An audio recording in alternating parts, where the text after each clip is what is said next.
নমস্কার, আপনি দেখছেন দ্য তাজা লাইন বাংলা। সোজা এবং নির্ভুলভাবে আজকের কিছু গুরুত্বপূর্ণ আপডেট নিয়ে হাজির আছি। চলুন শুরু করা যাক।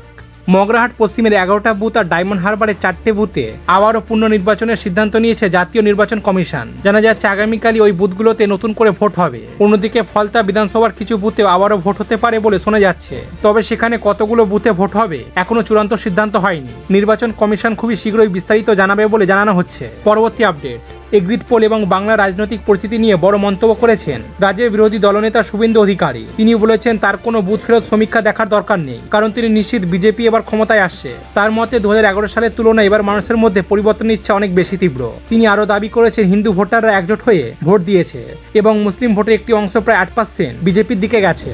পরবর্তী আপডেট, শশী পাজা ও কুণাল ঘোষ আজ আবার ক্ষুদিরাম অনুশীলন কেন্দ্রে যান এবং সেখানে নিরাপত্তা অবস্থা খতিয়ে দেখেন। জানা যাচ্ছে সেখানে তারা নজরদারিতেই থাকবেন। কুণাল ঘোষ নিজেও ছবি ও ভিডিও পোস্ট করে জানান, শুক্রবার সকালে স্ট্রংরুমে নিরাপত্তা ব্যবস্থা খতিয়ে দেখা হয়েছে।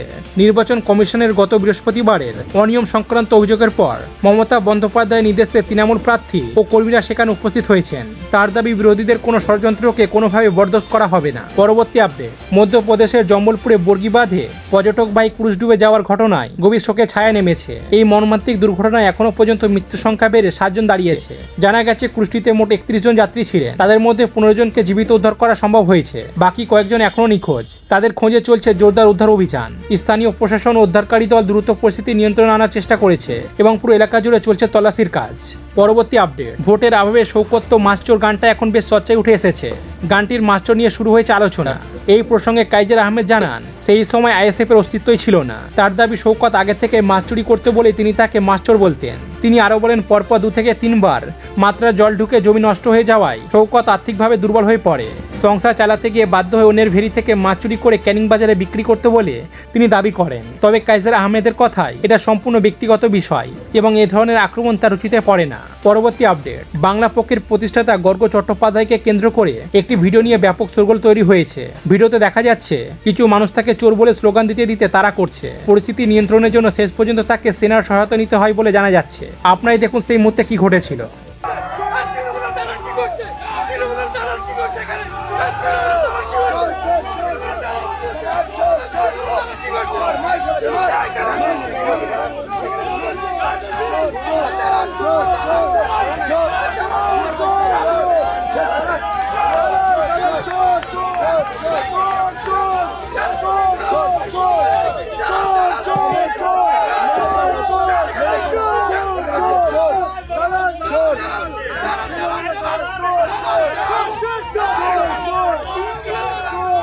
বাঙালিদেরকে শেষ করে দিল চোর, বাঙালিদেরকে শেষ করে দিল।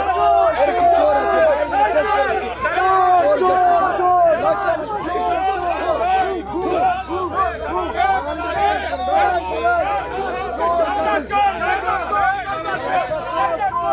চোর চোর চোর চোর চোর চোর চোর চোর চোর চোর চোর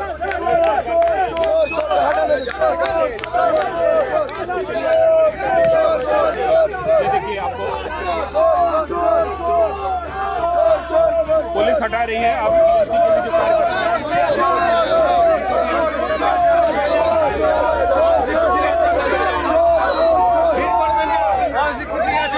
এই ঘটনার পর রাজনৈতিক মহলে তীব্র প্রতিক্রিয়া শুরু হয়েছে। বিজেপি প্রার্থী সজল ঘোষ কটাক্ষ করে বলেন, শেষ পর্যন্ত তাকে বাঙালিদের ধাওয়া খেয়ে অন্যদের আশ্রয় যেতে হয়েছে। তিনি আরও অভিযোগ করেন, বাংলার মানুষের কাছে ক্ষমা চেয়ে নিজের অবস্থান পরিষ্কার করা উচিত এবং তৃণমূলের কাছ থেকে টাকা নেওয়ার অভিযোগও তোলেন। পরবর্তী আপডেট, বারাসাত গভর্নমেন্ট কলেজের স্ট্রংরুমে সিসিটিভি বন্ধ থাকা ঘিরে উত্তেজনা ছড়িয়েছে। তৃণমূলের পক্ষ থেকে অভিযোগ করা হয়েছে, সকাল 8টা 5 মিনিট থেকে 8টা 22 মিনিট পর্যন্ত মনিটর বন্ধ ছিল, ফলে ওই সময় নজরদারি নিয়ে প্রশ্ন উঠছে। অন্যদিকে নির্বাচন কমিশনারের এআরও অভিজিৎ দাস জানিয়েছেন, ভেতরে সিসিটিভি ঠিকই ছিল, কিন্তু বাইরে মনিটরের সুইচ কেউ বন্ধ করে দিয়েছিল। প্রশাসনের দাবি ওই সময়ের ফুটেজ সংরক্ষিত আছে এবং তা দেখানো হবে। এদিকে কে বা কার ওই সুইচ বন্ধ করেছিল তা নিয়ে ইতিমধ্যে তদন্ত শুরু হয়েছে। আপাতত পরিস্থিতি নিয়ন্ত্রণে রয়েছে। পরবর্তী আপডেট, বর্ধমানের ইউআইটি গণনা কেন্দ্রে নিরাপত্তা ঘিরে বিজেপি ও তৃণমূলের মধ্যে পাল্টাপাল্টি অভিযোগে পরিস্থিতি উত্তপ্ত হয়ে উঠেছে। বিজেপি প্রার্থী সঞ্জয় দাস একটি ভিডিও প্রকাশ করে দাবি করেছেন, সেখানে এক ব্যক্তিকে দেওয়ালে বেয়ে ছাদের দিকে উঠতে দেখা গেছে। তার অভিযোগ, এই ঘটনায় স্ট্রংরুমে নিরাপত্তা ব্যবস্থা নিয়ে গুরুতর প্রশ্ন উঠতে শুরু করেছে। অন্যদিকে তৃণমূলের পক্ষ থেকে অভিযোগ করা হয়েছে, গণনা কেন্দ্রে সিসিটিভির গন্ডগোল এবং ডিসপ্লে বন্ধ হয়ে যাওয়ার মতো সমস্যা দেখা দিয়েছে, যা নিয়ে সন্দেহ তৈরি হয়েছে। সব মিলিয়ে ভোট গণনার আগে এই ঘটনাকে ঘিরে রাজনৈতিক চাপানোত্তর তুঙ্গে।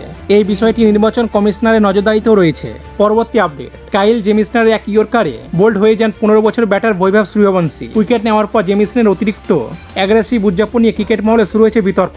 অনেকে মনে করছেন একজন কিশোর ব্যাটারের বিরুদ্ধে এমন আচরণ ঠিক হয়নি এবং তীব্র সমালোচনাও হচ্ছে। পরবর্তী আপডেট, কলকাতায় ভোট গণনা ঘিরে কড়া নিরাপত্তা ব্যবস্থা নেওয়া হয়েছে। কলকাতা পুলিশ জানিয়েছে শহরের 7টি গণনা কেন্দ্রে 200 মিটারের মধ্যে 163 ধারা জারি থাকবে। এই নির্দেশ কার্যকর হবে সোমবার সকাল 5টা থেকে, অর্থাৎ গণনা দিন থেকে। এই এলাকায় 5 জন বা তার বেশি মানুষের জমায়েতকে বেআইনি বলে গণ্য করা হবে। পুলিশের তরফে স্পষ্ট জানানো হয়েছে গণনা কেন্দ্রগুলোর আশেপাশে যাতে কোনো ধরনের অশান্তি বা ভিড় তৈরি না হয়, তার জন্যই কড়া পদক্ষেপ নেওয়া হয়েছে। পরবর্তী আপডেট, ক্ষুদিরাম অনুশীলন কেন্দ্রে শুক্রবার গভীর রাতে ব্যালট বক্স রাখা নিয়ে নতুন করে উত্তেজনা ছড়িয়েছে। তৃণমূল কংগ্রেসের অভিযোগ, সিসিটিভি নজরদারি নেই এমন একটি ঘরে 8টি ব্যালট বক্স রাখা হয়েছিল। তাদের দাবি প্রার্থীদের উপস্থিতি ছাড়াই সেগুলো সরানোর চেষ্টা করা হয়। এই ঘটনার প্রতিবাদে দলীয় কর্মীরা বিক্ষোভ শুরু করলে পরিস্থিতি দ্রুত উত্তপ্ত হয়ে ওঠে। পরে কেন্দ্রীয় বাহিনী ঘটনাস্থলে পৌঁছে বিক্ষোভকারীদের সরিয়ে পরিস্থিতি নিয়ন্ত্রণে আনে। আপাতত এলাকায় শান্তি ফিরে গেছে বলে জানা গেছে। তো এরকমই সব আপডেট পাওয়ার জন্য আমাদের চ্যানেলকে সাবস্ক্রাইব করে রাখবেন, আর ভালো লাগলে অবশ্যই কমেন্ট করে জানাবেন।